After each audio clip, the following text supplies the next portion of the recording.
En Génesis capítulo 11. Espero que sea una porción de la Biblia conocida para ustedes. Génesis capítulo 11.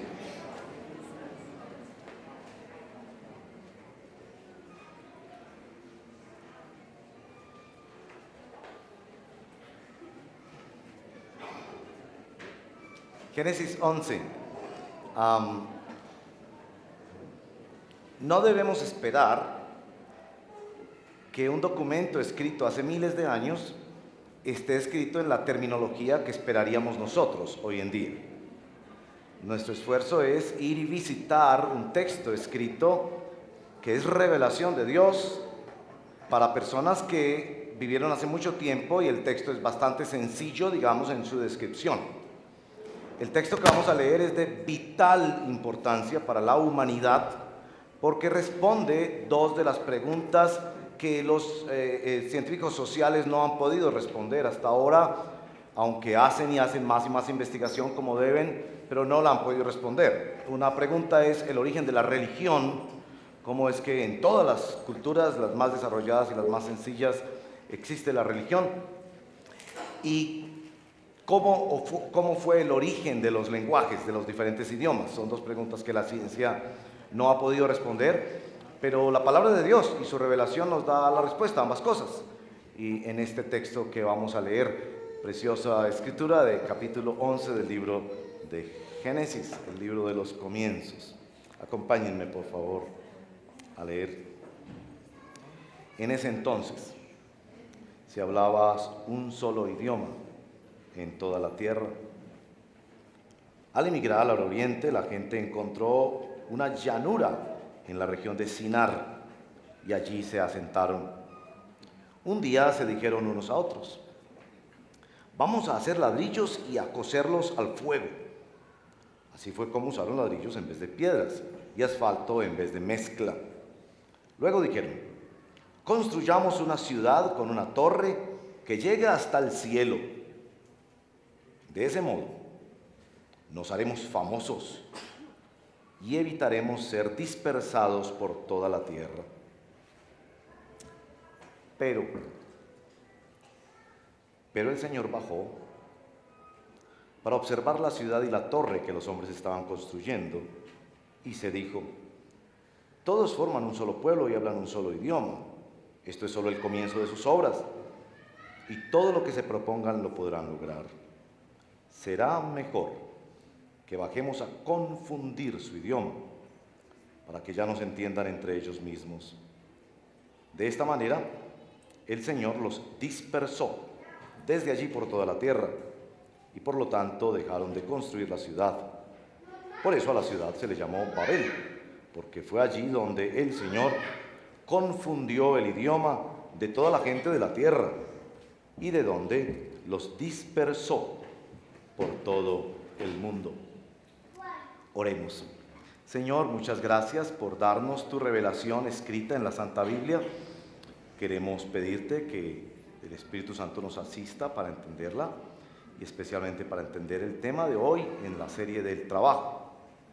Pedimos, Espíritu Santo, que por favor tú nos permitas sentir que nos acercamos a otra dimensión, más allá de que estamos en un lugar cómodo, con personas agradables, y que queremos estar aquí por muchas razones. Como hemos cantado, por encima de todo, estamos aquí para resolver nuestra sed de Dios, nuestra profunda necesidad de que sea Dios quien nos lleve al arrepentimiento, a destronar ídolos y a la fe en nuestro Señor Jesucristo, que descendió del cielo.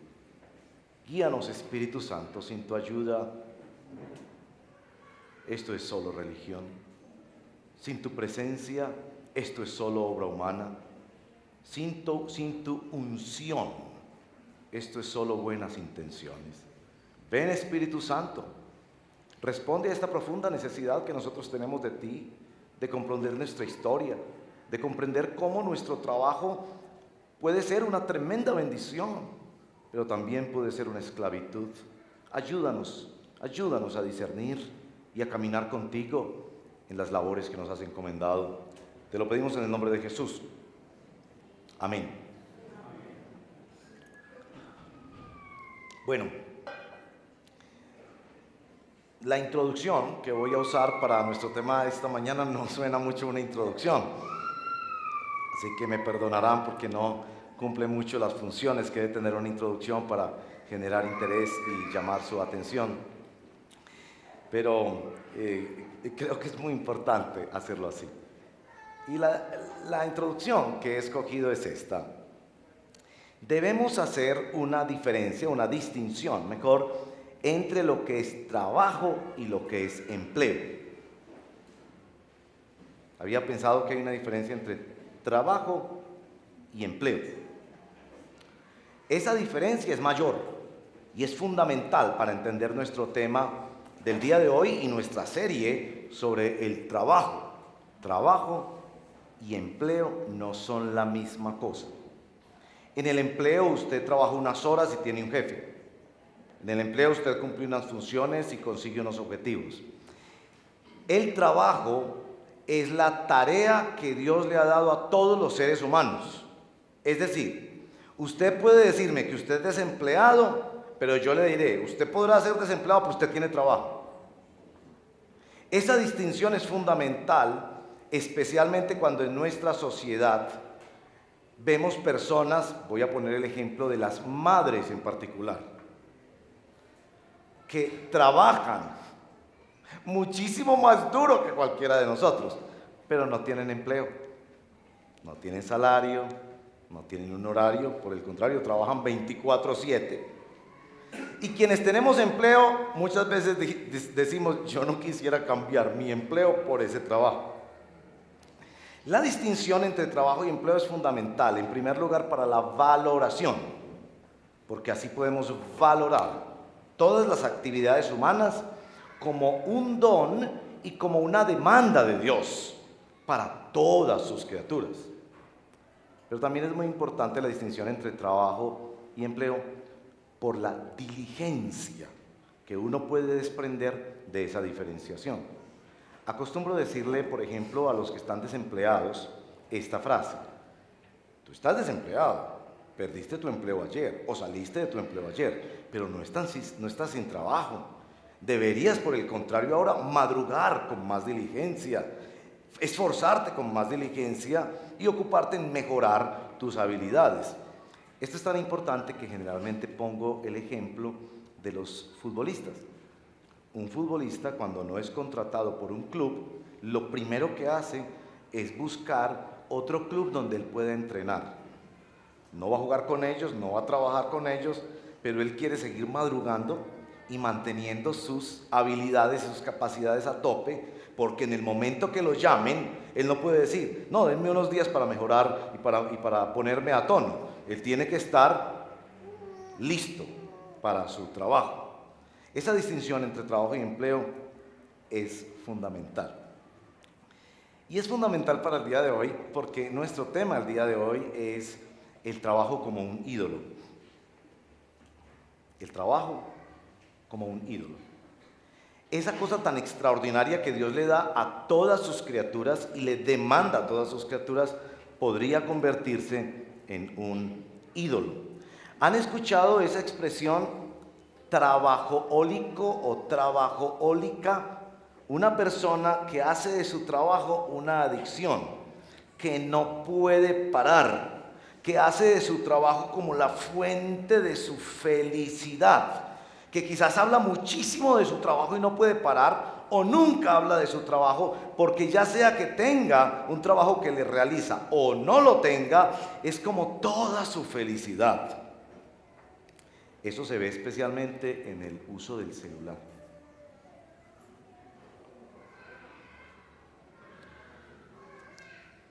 El celular es una bendición del Señor, dada mediante el trabajo y la investigación de los científicos y el desarrollo tecnológico.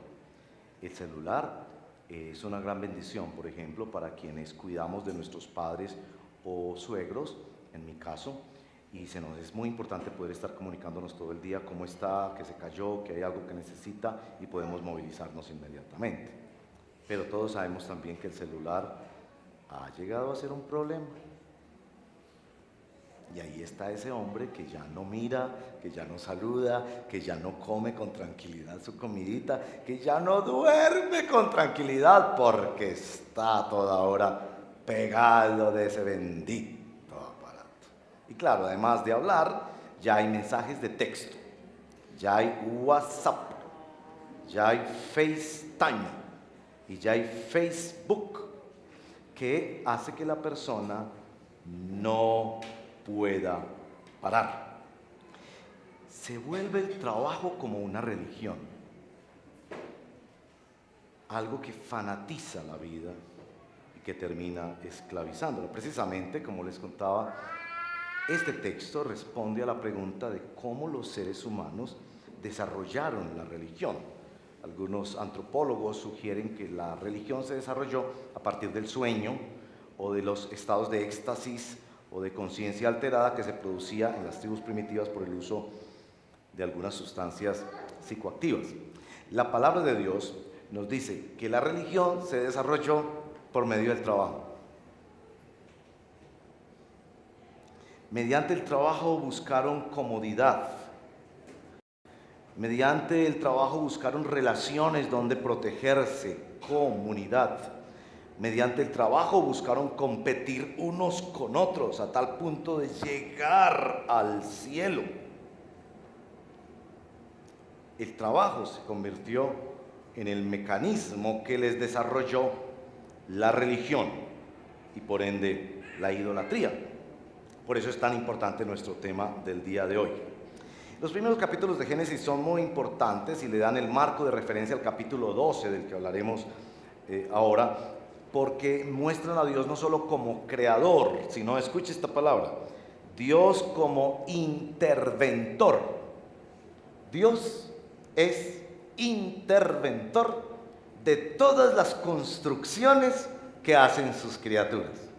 Un interventor en una construcción, para quienes no están debidamente informados, es la persona que supervisa la construcción en nombre de los dueños. En este caso, el mismo dueño es el interventor. Y en nuestro texto de hoy vemos a Dios, creador e interventor, frenando la construcción. Dios frenó la construcción. Me pregunto, para empezar a insinuarles unos aspectos aplicativos de nuestro tema de hoy, empezar a insinuárselos, me pregunto si a usted alguna vez lo ha parado Dios. Oiga, y algunas veces Dios lo para a uno en seco, como con unos frenos absolutamente verticales. Este es el caso. Entonces uno se hace la pregunta de ¿por qué los frenó Dios? Es decir, ¿qué hay de malo en descubrir el ladrillo y el asfalto, que era una especie de mezcla con cemento para hacer grandes construcciones? ¿Qué hay de malo en hacer una ciudad, por favor? ¿Y qué malo hay de hacer una torre que fuera muy grande y que... ¿Qué hay de malo en el desarrollo tecnológico, en la construcción de ciudades y que éstas fueran cumbre, tope de todas las demás construcciones? ¿Qué hay de malo en eso? Particularmente, ¿qué hay de malo si en Génesis 1:28 y 2:15 Dios mismo le ha ordenado al hombre hacer ciencia, desarrollar tecnología, construir ciudades, desarrollar la tierra a su plenitud, fructificar y multiplicarse? ¿Qué hay de malo? Y este es el punto de hoy. Dios los frena en seco porque Dios ve que el trabajo y su construcción se está convirtiendo en un ídolo en sus vidas. Y ahí sí tengo que ser muy claro con ustedes. Cuando Dios ve que una cosa se está volviendo un ídolo en tu vida, te lo garantizo, te la quita, te frena en seco. Pero eso es lo mejor que nos puede pasar. Y nuestro pasaje nos deja ver, si bien de una manera muy sencilla, si me permiten la expresión primitiva, el desarrollo de la idolatría a partir del trabajo. Vamos a ver eso. Y vamos a ver en segundo lugar cómo la intervención de Dios revierte eso y le presenta al hombre un mejor plan.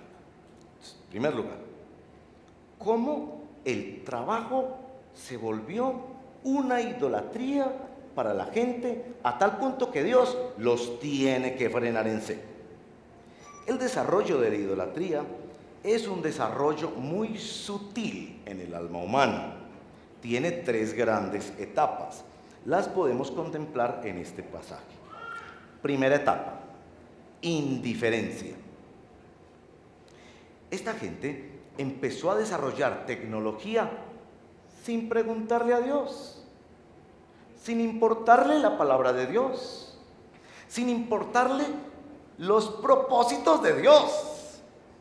Dios nos ha dicho que lo más importante en su creación es amar a Dios y amar al prójimo. Y estos desarrollan tecnología sin amar a Dios, sin amar al prójimo, destruyendo la creación como hace mucha tecnología y haciéndole mucho daño a otras personas, porque lo importante era ser más rápidos, más fuerte, llegar más alto. Indiferencia a Dios. Hay un escritor contemporáneo que dice que la mayoría de las personas somos ateos prácticos.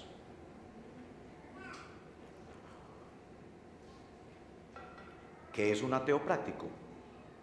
Una persona que vive como si Dios no existiera. Planea sus cosas, hace sus proyectos, genera sus planes, hasta piensa que tiene el día de mañana y que todo esto es suyo, como si Dios no existiera. Indiferencia ante Dios. Estos dijeron, hagámonos esto y hagámonos lo otro, y nunca se les ocurrió preguntar, ¿y qué pensará el dueño de la finca? Ya no importaba, ya ni siquiera se escondían de Dios como nuestros primeros padres, ya Dios no importaba, ya eran absolutamente indiferentes para con Dios. Segunda etapa en el desarrollo del trabajo como idolatría. Esta es la palabra autosuficiencia. Ellos dijeron, hagámonos una ciudad para que no seamos esparcidos.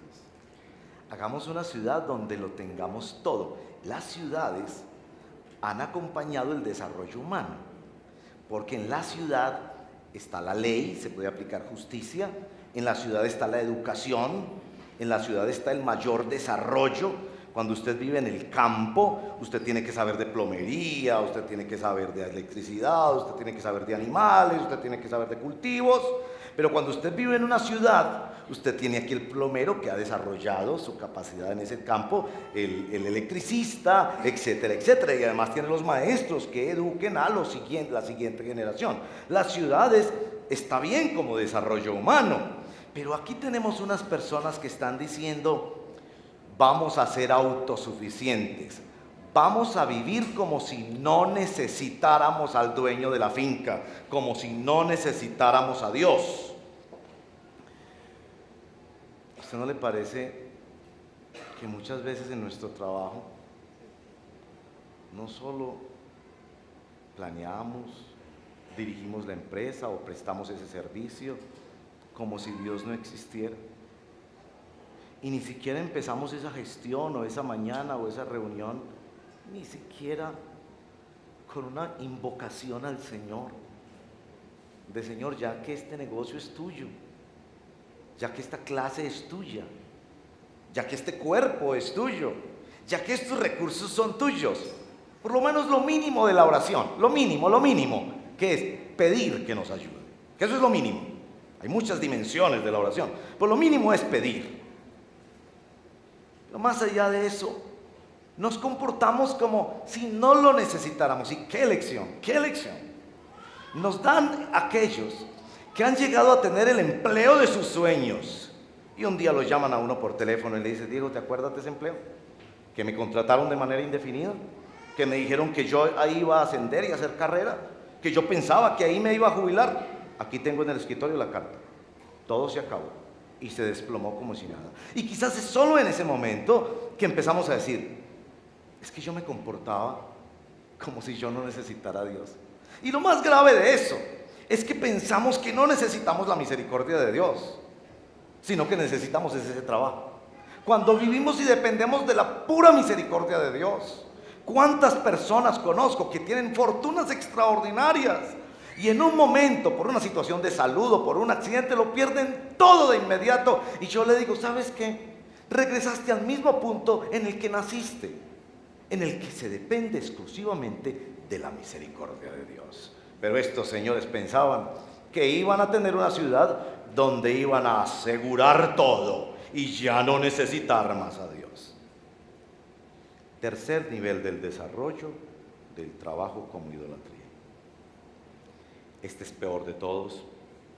Este es el clímax. Si a Dios le preocupa la indiferencia ante Él, si a Dios le preocupa la autosuficiencia de sus criaturas, a Dios mucho más le preocupa la arrogancia.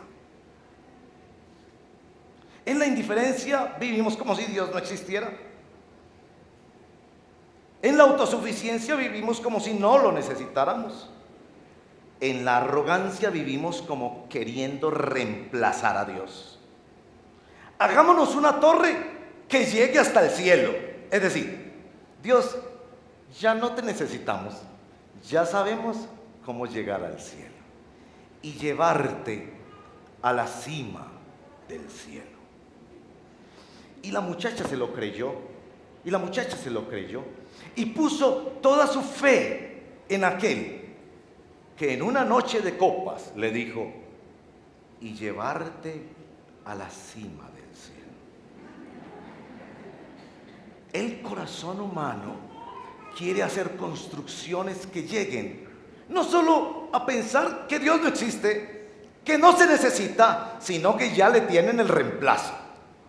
Ya, Señor, sabemos cómo vamos a llegar al cielo.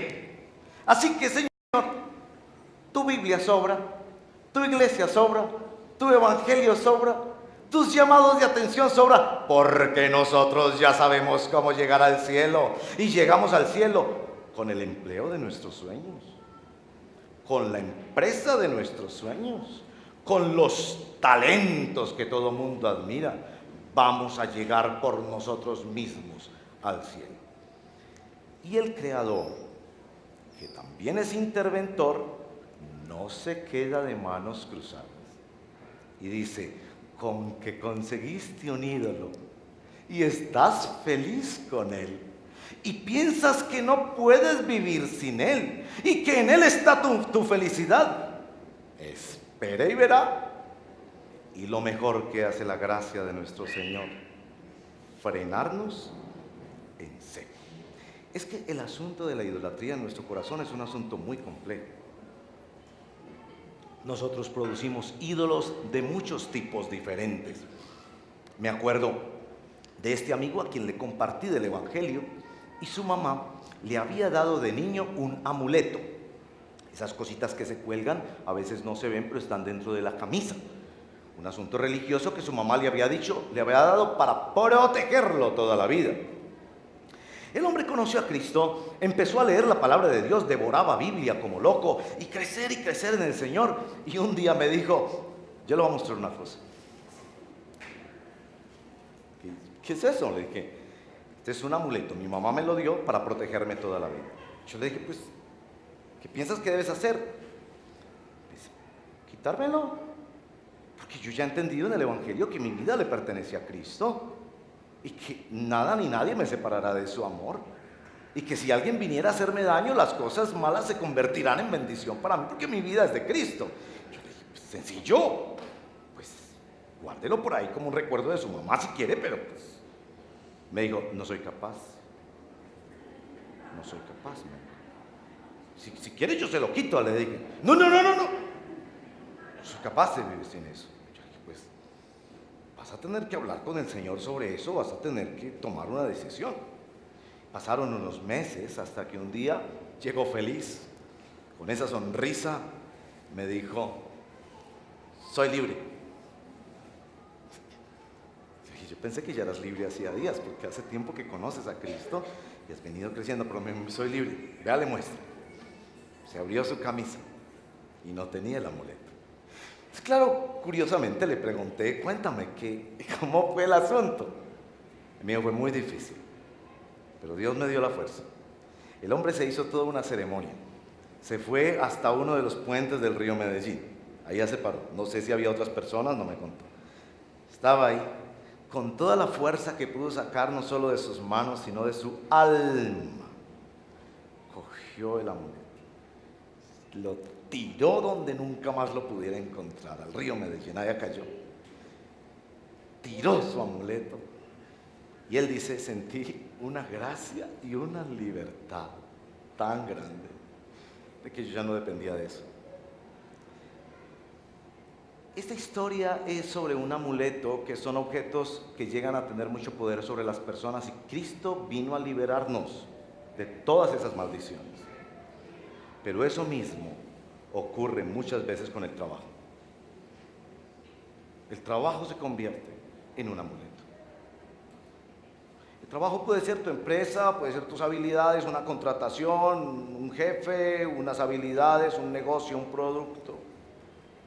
Y Cristo te quiere libertar de la idolatría. ¿Qué hizo nuestro Señor aquel día que no se quedó manicruzado cuando vio que aquella gente estaba construyendo idolatría a través de su trabajo? Bueno, tenemos que empezar a observar en el Génesis que Dios disciplina. Benditos aquellos y aquellas que somos disciplinados por nuestro Señor, porque la palabra de Dios dice que es un gesto maravilloso de amor, porque Dios, a quien ama, disciplina. En el huerto del Edén, la disciplina fue expulsarlos. En el diluvio, comenzar de nuevo desde cero. Aquí, la confusión que trajo darles nuevas lenguas. Pero como en toda disciplina de Dios, la disciplina se convierte en bendición.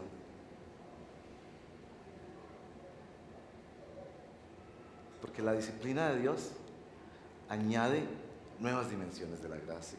Y en este caso, se le entrega a la humanidad nuevas posibilidades de cultura y desarrollo al ser disciplinados por las lenguas. Pero la razón de la disciplina de Dios es que Dios tiene otro plan. Ese es el punto. Dios no te deja construir tus ídolos porque Dios tiene otro plan. Y el plan de Dios siempre es mejor, se lo digo. El plan de Dios siempre es mejor. ¿Ha orado usted así alguna vez? ¿Ha orado usted así alguna vez? Usted tiene su plan de negocio, ¿no? Usted tiene su trabajo, su proyección, su planeación. Y al final de esto le dice: Señor, pero si este plan no es tuyo, destrúyelo, Señor. ¿Usted ora así? Cuando ya ha terminado con su equipo de trabajo, con sus compañeros de oficina o en su casa, ustedes amas de casa, al organizar: nos vamos a matricular en este colegio y vamos a hacer las cosas así, nos vamos a pasar para esta casa y nos vamos a meter en este negocio del apartamento. Usted ora así: Señor, pero si esto no es tu plan, destrúyelo, porque lo mejor que me puede pasar es que tú destruyas mis planes, porque yo sé que tú tienes planes. Ora así: Padre nuestro que estás en los cielos, santificado sea tu nombre. Venga a nosotros tu reino. Hágase. Muchos quisieran orar: hágase mi voluntad en la tierra como se hace en el cielo. No, no es así. No es así. Pero la razón es que Dios tiene un plan mejor. Y aunque sea doloroso esa frenada en seco, y aunque sea doloroso la destrucción de ese plan tan hermoso que tenías, es una bendición del Señor, porque Él tiene un plan mejor. Déjenme mostrarles el plan mejor. Y el autor sagrado, guiado por el Espíritu Santo, nos empieza a introducir el plan mejor de Dios en el capítulo 12. Miren, ahí en el siguiente capítulo, versos 1 al 3, nos muestra el plan de Dios. Claro, el plan de Dios en la persona y en la fe de Abraham. El Señor le dijo a Abraham: deja tu tierra, tus parientes, la casa de tu padre, vete a la tierra que te mostraré. Es decir, Abraham, deja tus planes, porque yo tengo otros planes. Verso 2. Haré de ti una nación grande. Él quería hacerlos una nación grande, claro. Y te bendeciré. Él los quería bendecir. Tercera parte del plan. Haré famoso tu nombre. También le quería hacer un nombre famoso. Y por encima de todo, miren la cereza de este plan. Voy a hacer que tú seas una bendición para todos los demás. ¿Es mejor este plan o no? Claro que es mejor ese plan. Y de hecho terminaba no en la egolatría, sino en el servicio. Vas a ser una bendición para otros. Qué belleza ese plan del Señor. Este es el plan del Señor. ¿Cómo Abraham entró en ese plan? Gálatas 3:8. Abraham entró en el plan de Dios mediante la fe.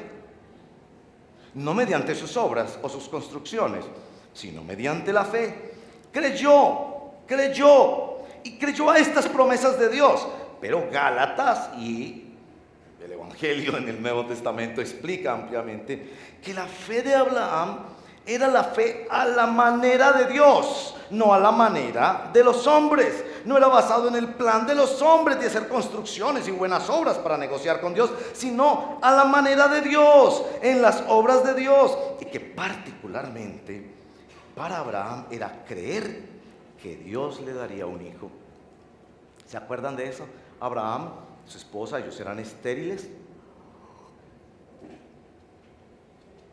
Era imposible para ellos tener un hijo, pero le creyeron a la promesa de Dios.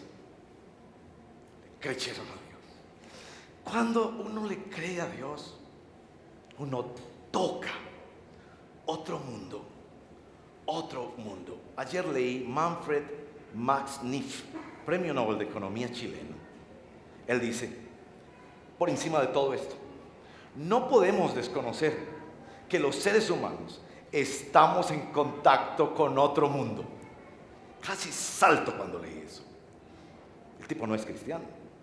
Pero él dice, tenemos que reconocer que estamos en contacto con otro mundo. Hay otro mundo, hay otra construcción, hay otro plan, hay otro reino. Y entramos en contacto con esto mediante la fe.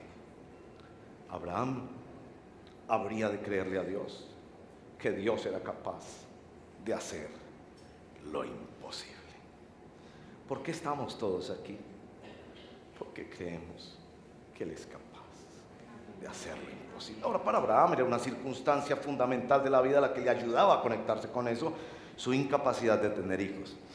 Sin embargo, el Evangelio nos explica que el hijo que se le da a Abraham no es Isaac.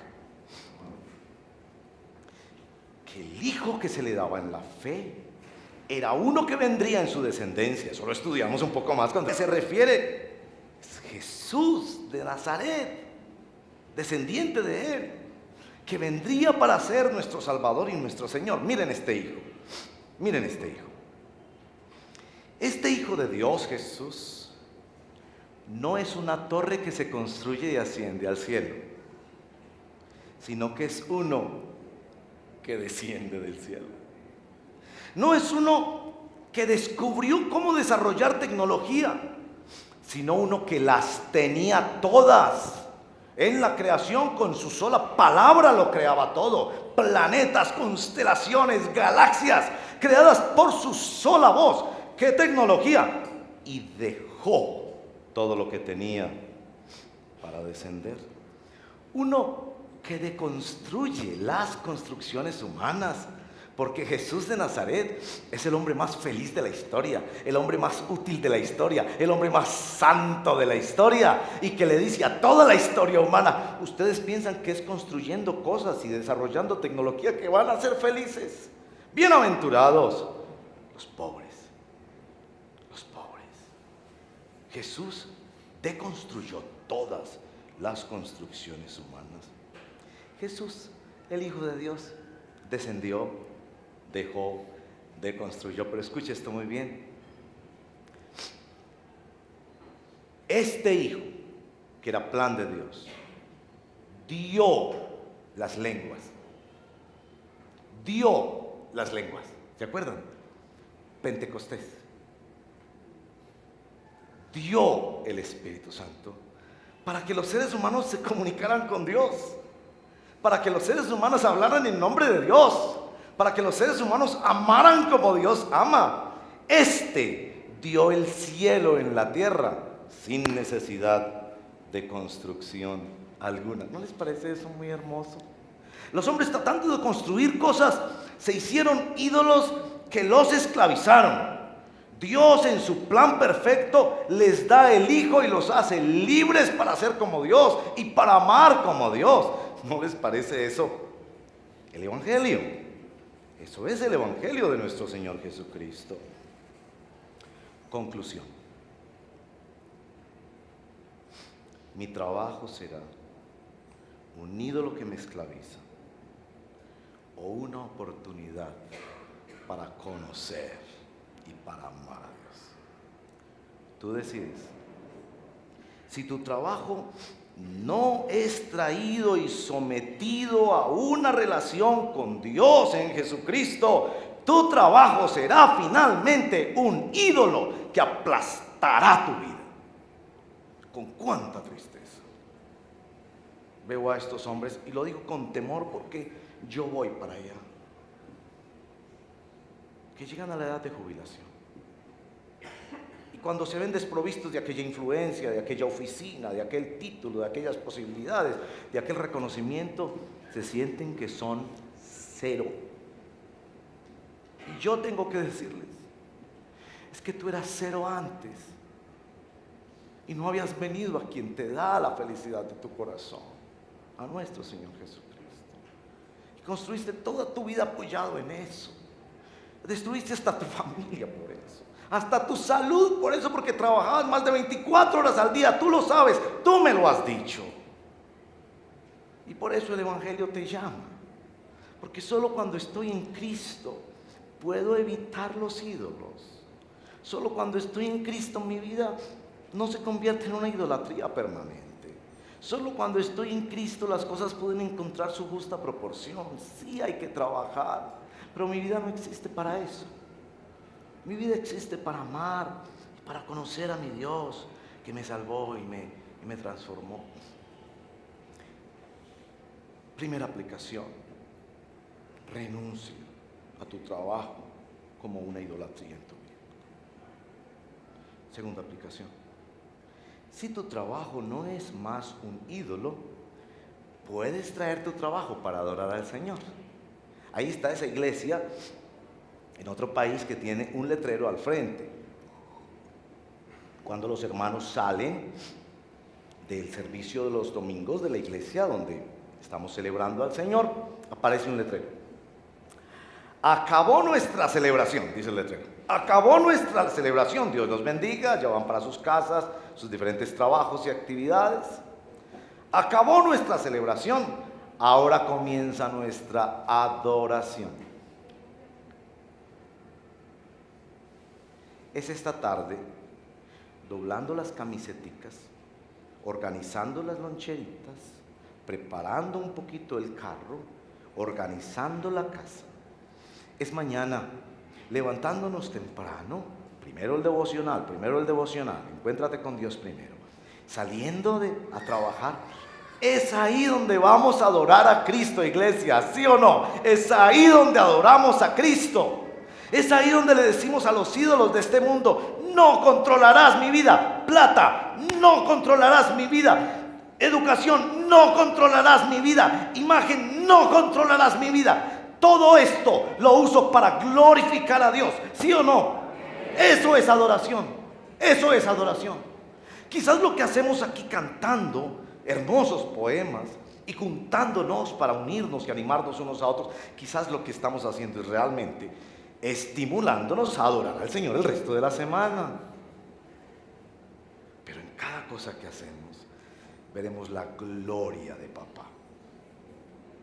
Cada cosita que tú haces, dedícasela a Él, hazla por Él, confía en Él. Y yo te garantizo eso porque lo he visto en decenas y decenas de creyentes en mi propia familia. cuando me resisto a que eso me controle, o a que esa plata me controle, o ese tiempo me controle, esas obligaciones me controle, las pongo en su lugar. Dios bendice, da manos llenas, rebosará tu cementera, promete el Señor. ¿Cuándo dedicas esas cosas para adorar a Cristo? De esta manera construimos, pero construimos para la gloria del Señor. Si tú estás aquí esta mañana y solo hablando del trabajo, porque podríamos hablar de muchas otras cosas que se convierten en ídolos en la vida de las personas, la sexualidad, el dinero, la fama, la imagen, el cuerpo, el deporte, mil cosas.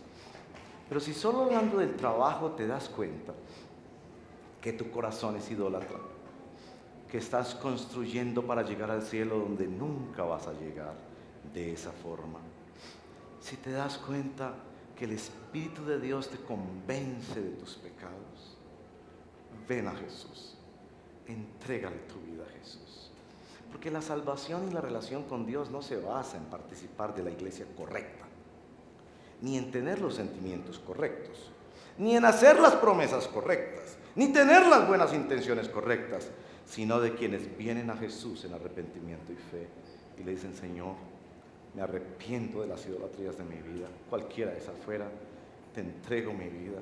Yo creo en el que descendió del cielo, que descendió y ahora ascendió para llenarlo todo. Yo creo en el que descendió, que es mi Señor y mi Salvador, que pone en orden mi vida. A Él le entrego mi vida para siempre. Cierren sus ojos y vamos a orar.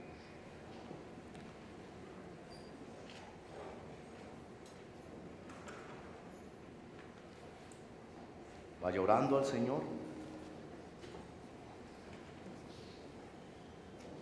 Póngase delante del Señor. Este precioso tiempo que el Señor nos regala. Póngase delante del Señor. No pierda esta oportunidad. No pierda esta oportunidad.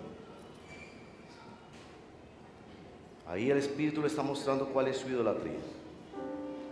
Un cuerpo, que ya sea que lo tienes o no lo tienes. Una educación, una relación interpersonal está ocupando el lugar de Dios en tu vida. Y el Señor en su infinita misericordia esta mañana te frena en seco y te dice: no es por lo que tú asciendes, sino es por el que descendió, el mismo que es capaz de llenarlo todo. Nuestro Señor Jesucristo, que nos da del Espíritu Santo. Pídele perdón al Señor. Pídele perdón al Señor. Él está aquí. Él está aquí. Y Él ha dicho que el corazón contrito, entristecido y humillado, Él no lo menospreciará y no lo rechazará. Hay una inclinación favorable de nuestro Padre hacia el corazón arrepentido y quebrantado. Bendito quebranto de aquel que fue frenado en seco y ahora entiende que fue Dios. Tú eres llamado a arrepentirte de tus pecados y poner tu fe en Jesús, el único y suficiente regalo de Dios, el único cuya obra es perfecta y suficiente para darte perdón y pagar tus deudas, el único puente para que ya no seas un ofensor de Dios, sino reconciliado, hijo e hija de Dios para sí, en quien el Espíritu construye el reino de Dios y la plenitud de Jesucristo. Ven, Espíritu Santo. Decíamos y queremos decirte de nuevo: yo te busco con fuego en mi corazón. Te anhelo, te necesito más que cualquier persona, cosa, trabajo, profesión, empresa. Te anhelo, te necesito.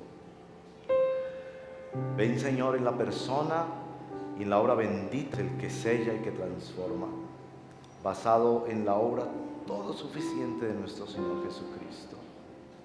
Ven, quebranta nuestro corazón, muévenos a la fe mientras cantamos y te adoramos a ti, Señor. Yo te voy